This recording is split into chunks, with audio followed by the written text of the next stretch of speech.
Hello students, empirical institute के इस simplification test series में यह है टेस्ट नंबर 19 के पार्ट 2 का एक्सप्लेनेशन। यदि अभी तक आपने यह टेस्ट नहीं दिया है तो डिस्क्रिप्शन बॉक्स में दी गई लिंक के ऊपर क्लिक करके सबसे पहले टेस्ट दे दीजिए। यदि आप इस वीडियो को पहली बार देख रहे हैं तो चैनल को सब्सक्राइब कर दीजिए और प्लेलिस्ट में जाकर के सिंप्लीफिकेशन की सभी टेस्ट सीरीज आप लगा सकते हैं। आगे बढ़ते हैं, पहला क्वेश्चन करते हैं। यहाँ पर दिया गया है 2 बटा करणी में 7 धन करणी में 5 निम्न राशि का मान ज्ञात करिए, यानी कि इस राशि का हमें मान ज्ञात करना है। तो इस प्रकार के क्वेश्चन हमें कैसे करने हैं, देखिए यहाँ पर सबसे पहले तो हमने यहाँ पर 2 बटा में करणी में 7 धन करणी में 5 लिख दिया। अब देखिए इस प्रकार के क्वेश्चनों में आप एक बात समझें कि हर का आपको परिमेयीकरण करना है। हर का परिमेयीकरण का मतलब होता है नीचे लिखी जो संख्या है उसके विपरीत चिन्ह के साथ में आपको उसे ऊपर और नीचे गुणा कर देना है। यानी कि करणी में 7 ऋण करणी में 5 बटा में करणी में 7 ऋण करणी में 5। इस प्रकार से यहाँ पर चिन्ह धन का था, हमने यहाँ पर ऋण के चिन्ह के साथ ऊपर और नीचे गुणा कर दिया। इस प्रकार से इस इक्वेशन पे कोई प्रभाव नहीं पड़ेगा। अब इसे हम सॉल्व कर लेते हैं। ये इक्वेशन हो जाएगी 2 ब्रैकेट में करणी 7 ऋण करणी में 5 और नीचे की तरफ एक फार्मूला लग जाएगा जो कि हो जाएगा, यहाँ पर पहले लिख देता हूँ, करणी 7 धन करणी में 5 और अगले ब्रैकेट में हो जाएगा करणी में 7 ऋण करणी में 5। इस प्रकार से आपको हर का परिमेयीकरण इसलिए करना होता है क्योंकि यहाँ पर एक फार्मूला लग रहा है a प्लस बी और a माइनस बी। इस प्रकार से इसका जो मान होता है वो होता है a का स्क्वायर माइनस b का स्क्वायर। अब मैं इसे यहाँ पर आगे की तरफ सॉल्व कर रहा हूँ तो ऊपर की तरफ जो हो जाएगा मान वो हो जाएगा 2 करणी में 7 ऋण करणी में 5। ये ब्रैकेट लगा दीजिएगा। आगे बढ़ते हैं और यहाँ पर नीचे की तरफ करणी में 7 का वर्ग, तो करणी में 7 का वर्ग जो हो जाएगा वो 7 हो जाएगा और करणी में 5 का वर्ग जो हो जाएगा वो 5 हो जाएगा।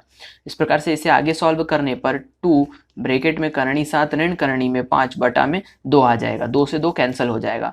अब करणी 7 ऋण करणी में 5। अब देखिए आपके पास में यहाँ पर दिए गए ऑप्शन में से कोई भी ऑप्शन दी गई इक्वेशन को जस्टिफाई नहीं कर रहा है। इसका मतलब ये एक विशेष क्वेश्चन हो गया। इसमें आपको ध्यान से समझिए, करणी 7 और करणी 5 के मान पता होंगे तो ही इस क्वेश्चन को आप कर पाएंगे। और एसएससी बहुत सी बार इन करणियों के सवालों को इसी प्रकार से पूछता है।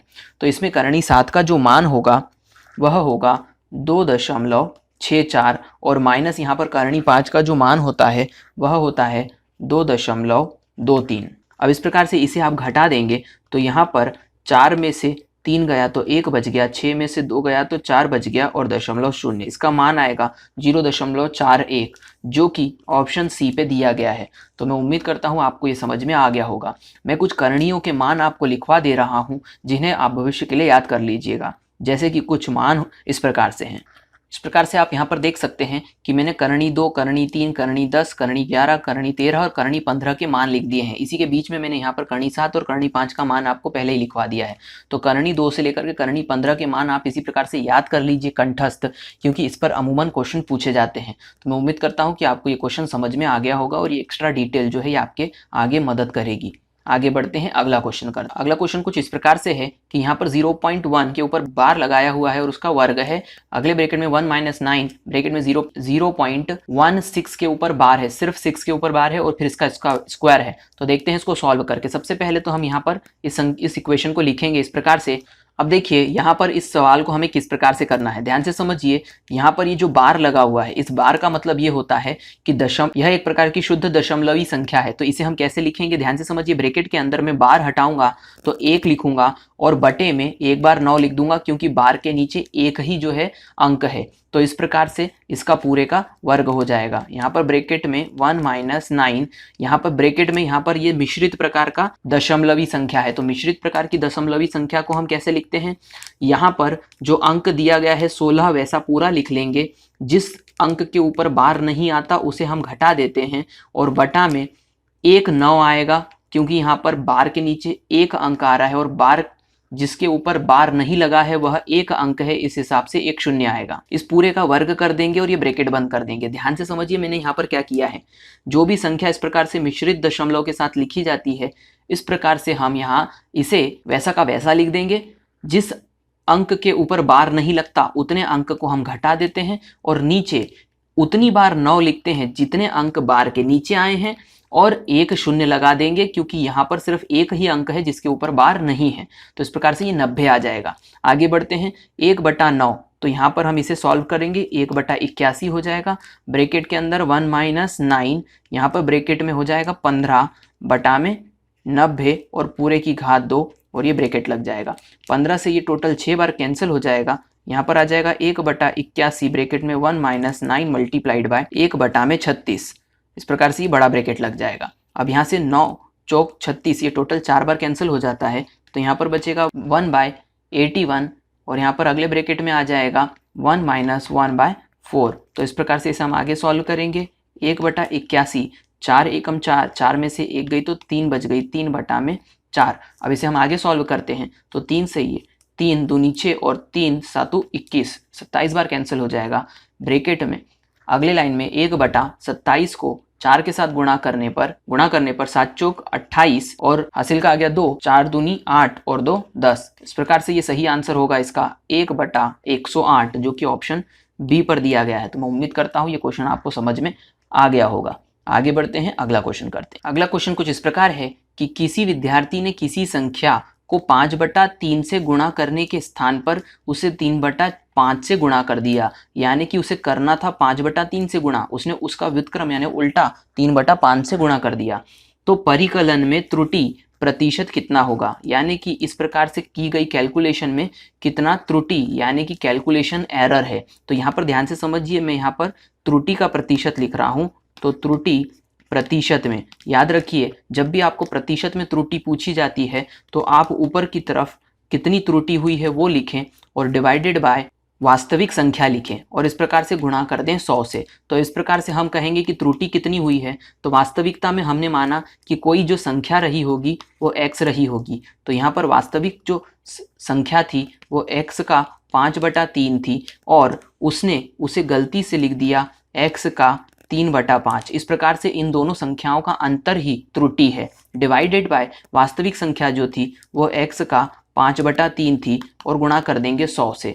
तो इस प्रकार से इसे आगे सॉल्व करने पर, ऊपर की तरफ सॉल्व करने पर x मैंने कॉमन ले लिया, यहाँ पर एलसीएम आ जाएगा 15 5 25 और यहाँ पर 3 तिया 9 और डिवाइड कर देंगे इसको 5/3 x से मल्टीप्लाइड बाय 100। अब यहाँ पर ये x से ये x कैंसिल हो जाएगा, ऊपर बचेगा 25 में से 9 जाता है तो 16 बचेगा और नीचे 15 और डिवाइडेड बाय 5/3। तो इस प्रकार से इसे 3 से 5 बार कैंसिल कर सकते हैं। इस प्रकार से 16/25 गुणा में 100, 25 से ये टोटल 4 बार कैंसिल हो जाएगा, 16 चौक 64 होता है।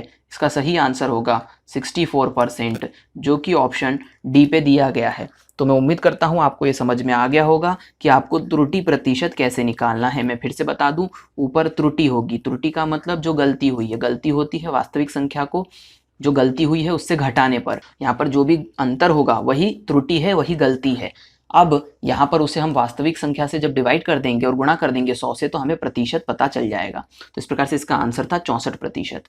आगे बढ़ते हैं, अगला क्वेश्चन करते हैं। अगला क्वेश्चन कुछ इस प्रकार से है कि यहाँ पर आपको इस संख्या को, इस इक्वेशन को समझना पड़ेगा। ये इक्वेशन कुछ इस प्रकार से है कि 9 मोड, इसे मोड कहा जाता है। मोड में लिखा हुआ है 3 - 5 -5 मोड में 4 divided by 10 divided by -3 bracket में 5 -2 मल्टीप्लाइड बाय 4 डिवाइडेड बाय 2। तो इस प्रकार से इस इक्वेशन को हम सॉल्व करते हैं। इसे कुछ इस प्रकार से सॉल्व करना है कि यहाँ पर 9 को हम पहले वैसा का वैसा ही लिख देंगे। यहाँ पर मोड के अंदर की वैल्यू को हमें 3 में से -5, जब हम 3 में से -5 को घटाएंगे तो -2 बचेगा, लेकिन मोड में हमेशा एब्सोल्यूट यानी पॉजिटिव वैल्यू लिखी जाती है, इसीलिए यहाँ पर गुणा करके हम 2 लिख देंगे। ये -5 वैसा का वैसा आ जाएगा। यहाँ पर मोड 4 का मतलब हो जाता है गुणा में यहाँ पे 4 लिखना है और डिवाइडेड बाय 10। ऊपर वाली इक्वेशन हमने इस प्रकार से कन्वर्ट कर ली। नीचे की तरफ जो इक्वेशन लिखी है उसे हम सॉल्व कर देंगे, तो यहाँ पर 3 गुणा में हो जाएगा 5 और यहाँ पर -2 गुणा में 4 और भागित में 2। तो सबसे पहले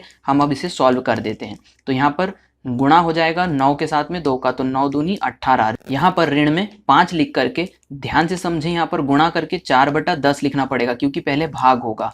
अब यहाँ पर डिवाइड कर देंगे, यहाँ पर ऋण 5 में 3 का गुणा करेंगे तो ऋण 15 आएगा। ऋण 2 को वैसा का वैसा लिख देंगे और गुणा के साथ में 4/2 लिख देंगे। अब ये 2 से ये 2 कैंसिल हो जाएगा नीचे और ऊपर 5 से ये 10 2 बार कैंसिल हो जाएगा।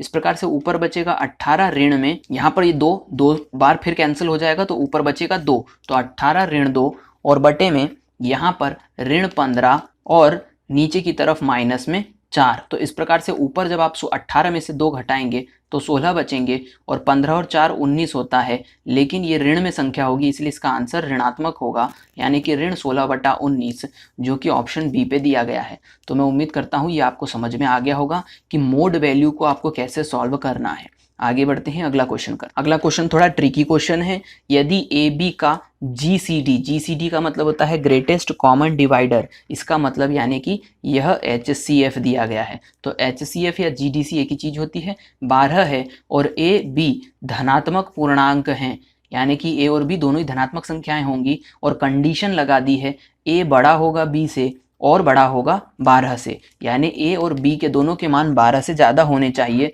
तो A और B के न्यूनतम मान क्रमशः क्या होंगे। अब देखिए इस कंडीशन को हम सबसे पहले लगा करके कुछ ऑप्शंस को एलिमिनेट कर देंगे, क्योंकि A और B का दोनों का मान 12 से ज़्यादा होना चाहिए। इसका मतलब A का मान B के मान से छोटा नहीं हो सकता। पहले ऑप्शन में ये A का मान है और ये B का मान है। देख सकते हैं कि ये कंडीशन यहाँ पर फेल हो गई, यानी ये ऑप्शन गलत हो गया क्योंकि A का मान B के मान से कम है। दूसरे ऑप्शन में A का मान और B का मान यहाँ कंपेयर करें तो A का मान ज़्यादा है और B का मान कम है, यानी कि यहाँ कंडीशन लग सकती है। तीसरे ऑप्शन में जाएं तो A का मान और B का मान, यहाँ पर भी कंडीशन फेल हो गई क्योंकि यहाँ पर A का मान B के मान से छोटा है। इस प्रकार से अंतिम जो ऑप्शन है उसमें 36 और 24, यानी A का मान B के मान से ज़्यादा है। अब बचे दो ऑप्शन B और D में हम कंडीशन लगाते हैं। तो यहाँ पर फिर एक और कंडीशन लगेगी, B का मान 12 से अधिक ही होना चाहिए, बराबर भी नहीं, अधिक ही होना चाहिए। अब इन दोनों में हम देखते हैं कि B का मान जो है वो 12 से अधिक किस में है। तो यहाँ पर हम देख सकते हैं कि B ऑप्शन में B का मान 12 है और कंडीशन में कहा गया है कि B का मान 12 से अधिक होना चाहिए, बराबर नहीं। इसका मतलब B कंडीशन भी गलत हो गई। तो सिर्फ एक ही ऑप्शन बचा जो कि है 36 और 24। आप देख सकते हैं 36 को 24 में से घटाने पर हमें 12 मिलता है, यानी कि 12 जो है 36 को भी विभाजित कर सकता है और 24 को भी विभाजित कर सकता है। इस प्रकार से 36 और 24 का HCF जो होगा वो 12 होगा, इस जो कि पहली कंडीशन में कहा गया था। और सभी कंडीशनों को डी ऑप्शन सेटिस्फाई कर रहा है, इसके लिए इसका आंसर डी होगा। तो मैं उम्मीद करता हूँ ये सभी क्वेश्चन आपको समझ में आए होंगे। यदि आपको ये क्वेश्चन वैल्यूएबल लगते तो आप अपने कमेंट बॉक्स में जरूर लिखिए। यदि आपको ऐसा लगता है कि कुछ क्वेश्चंस जो हैं वो आपको डिफिकल्ट लगते हैं तो उन क्वेश्चंस को भी आप बता सकते हैं। चैनल को सब्सक्राइब कीजिए। इस वीडियो को देखने के लिए थैंक यू।